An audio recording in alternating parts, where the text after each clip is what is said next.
पहला ही कह देता नहीं कि रौरा अपना पर ले ली पति के मरण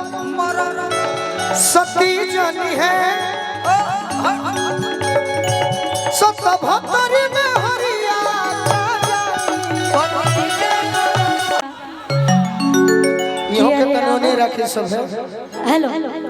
अच्छा तो संजीत भैया भैया से टाटर संगे क्वार्टर पिलाई दे आ पूरा कदी मन्नत जन्नत दिखाई दे। स्टार्टर और क्वार्टर तो सबको समझ में आता ही होगा कि अरे भैया से टाटर संगे क्वार्टर पिलाई दे आ पूरा कदी मन्नत जन्नत दिखाई दे। तो हम फसब न काला बाजारे में अच्छा सभे अजुरायल जाता नारी में सभे अजुरायल जाता नारी में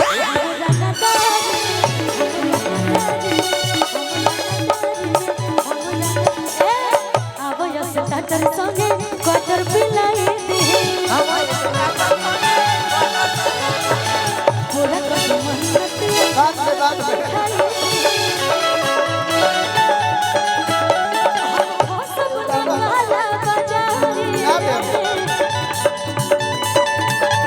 बाबू सभे अझुराई जाता सभे अझुराई जाता नारी में सभे अझुराई जाता नारी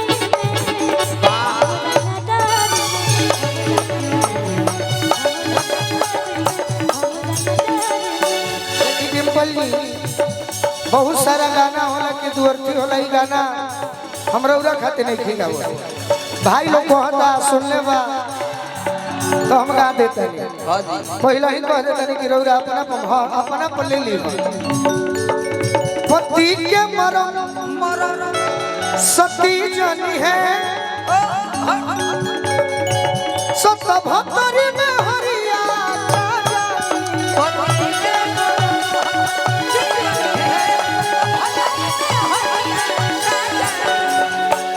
पति के मरण सती जनी है सत भक्तरी में हरिया का जानी मरदा के मरण मरदा जनी है कौन मौगा ही जड़ा का जानी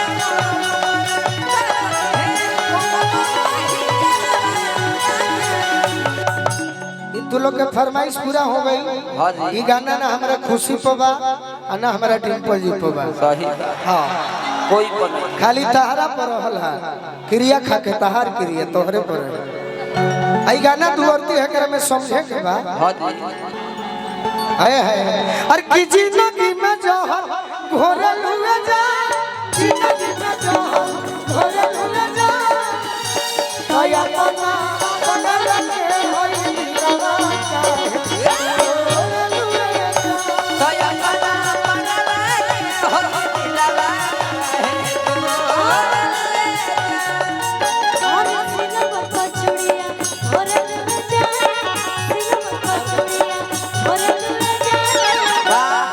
अपना जनुआ के होई दिलवा चाहे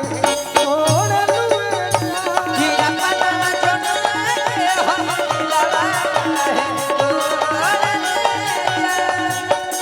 कौन करन तू करल बेवफाई पूछल झूठो सचो करल सफाई पूछल झूठो सचो करल सफाई पूछल झूठो सचो करल सफाई सोचला तो लगेला करे न फाटी जाई सोचला तो लगेला करे न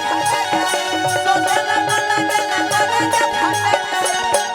अरे दोसर के ओढ़नी ओढ़े लुए जा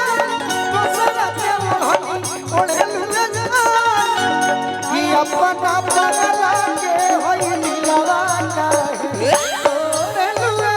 जा कि अपना पगला के होई दिलवा